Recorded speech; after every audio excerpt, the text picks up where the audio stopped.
स्वागत है आपका अनंत ज्ञान में। मेरी वशिष्ठ हाजिर हूँ आप सभी के बीच में। चीन से जो वायरस आया है उसके लिए लोगों में काफ़ी भ्रांतियां हैं। लोगों में ये माना जा रहा है कि वयस्कों में और छोटे बच्चों में जो है ये वायरस बहुत जल्दी फैल रहा है। हाल फिलहाल ही अभी 5 से 7 केसेस जो हैं वो सोमवार को भी भारत में देखने को मिले हैं। हमारे साथ यहाँ नगरोटा बगवां के BMO रूबी भारद्वाज जी हमारे साथ मौजूद हैं। इनसे जानकारी लेंगे कि किस तरह का ये वायरस है और लोगों को किस तरह की प्रिकॉशंस लेनी चाहिए। मैम, सबसे पहले तो आपका स्वागत है। Thank you so much. नमस्कार सभी को। तो मैम, ये जो वायरस है HMPV, तो किस तरह का ये वायरस है और किस तरह के बच्चों तक को ये इफेक्ट करेगा? देखिए, सीजनल जो रेस्पिरेटरी डिजीज़ेज़ होती हैं ना, सर्दियों के मौसम में हमें देखते हैं कि इधर खांसी ज़ुकाम वगैरह के मामले बढ़ जाते हैं और स्प्रिंग सीज़न तक चलते रहते हैं। तो ये जो होते हैं ये बहुत सारे वायरसेस की वजह से होते हैं।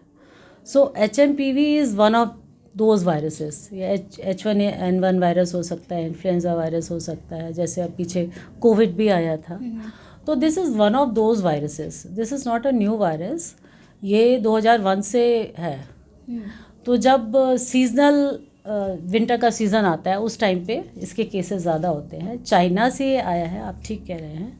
पर चाइना में भी वो ये बात बोल रहे हैं कि लास्ट ईयर जितने केसेस HMPV के थे उससे इस ईयर अभी कम ही हैं।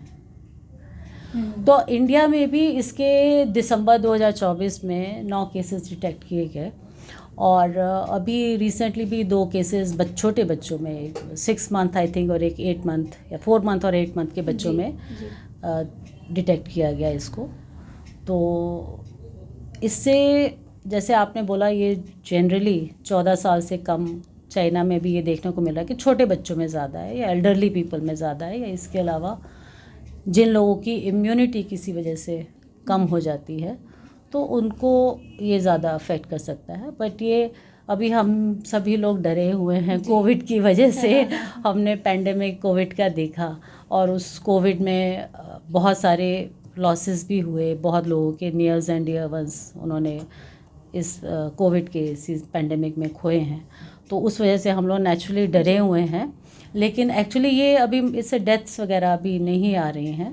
अभी माइल्डर वैरायटी ही है। जैसे कॉमन कोल्ड हमें होता है जनरली, खांसी या नेज़ल कंजेशन, सोर थ्रोट हो जाता है, फीवर हो जाता है, तो सिम्टम्स इसके वैसे ही हैं। और अगर किसी को थोड़ा सीवियर वैरायटी में होता है कि वो ब्रोंकाइटिस या निमोनिया वगैरह उनको हो सकता है।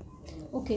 तो जैसे नॉर्मल सीज़न, जैसे आप बात करें, किसी को खांसी ज़ुकाम है या है, तो नॉर्मल जैसे घर में जो इलाज करते हैं उससे भी वो ठीक हो सकते हैं? देखिए, इसके लिए HMPV वायरस के लिए स्पेसिफिक कोई एंटीवायरल ट्रीटमेंट नहीं है।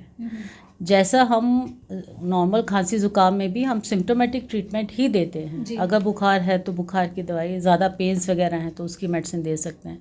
किसी को बाई चांस सांस वगैरह की तकलीफ़ हो तो हम उसको ऑक्सीजन भी दे सकते हैं। तो वो जो नॉर्मल एक सिम्टोमेटिक ट्रीटमेंट होता है इसमें वही देते हैं। ओके जी।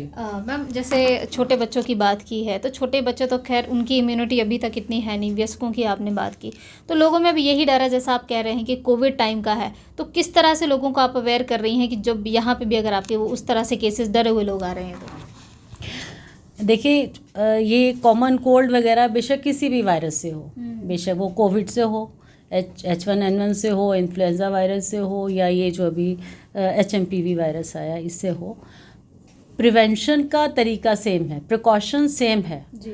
इसमें वैसे ही है। एक तो हमें भीड़ भाड़ वाली जगहों में जाने से बचना चाहिए। दूसरा, हो सके तो हम अपना नाक और मुंह कवर करके, जैसे हम मास्क पहन के रहते थे वैसे रह सकते हैं।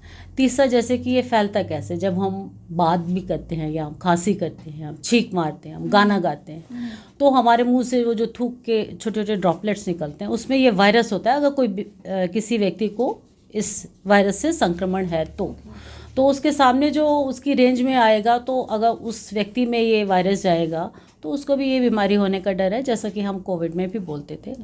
तो उसके लिए हम बोलते थे कि हम अपना नाक और मुंह कवर करके रखना चाहिए। इसके अलावा अगर हम, जैसे मैं अब यहाँ बात कर रही हूँ तो मेरे मुंह से थूक के कण यहाँ पे टेबल पे आ रहे हैं, तो यहाँ में अगर किसी ने हाथ रखा है, फिर वो अगर अपनी आँख में या नाक में या मुँह में लगाता है तो वो हाथ से भी वो वायरस व्यक्ति के शरीर में पहुंच सकते हैं। तो इसमें प्रिकॉशन वैसे ही करना है, हमें टाइम टू टाइम अपने हैंड वॉश करते रहना चाहिए या सैनिटाइज़र का उपयोग हम कर सकते हैं। और हमें अननेसेसरली अपने फेस को टच नहीं करना है कि आंखों को खारिश कर रहे हैं, नाक को मल रहे हैं, फेस को, तो वो थोड़ा सा हमें बच के रहना चाहिए। Okay ma'am, thank you so much ma'am इस जानकारी के लिए जी। Thank you. तो जैसे मैम ने आपको बताया कि किस तरह से अपनी प्रिकॉशंस लेनी है, घर पे हैं तो थोड़ी दूरी बना के रखें, खांसी जुकाम है तो अपने घर के छोटे बच्चे हैं या वयस्क हैं उनसे थोड़ी दूरी बना के रखें। फिलहाल अनंत ज्ञान में इतना ही, धन्यवाद।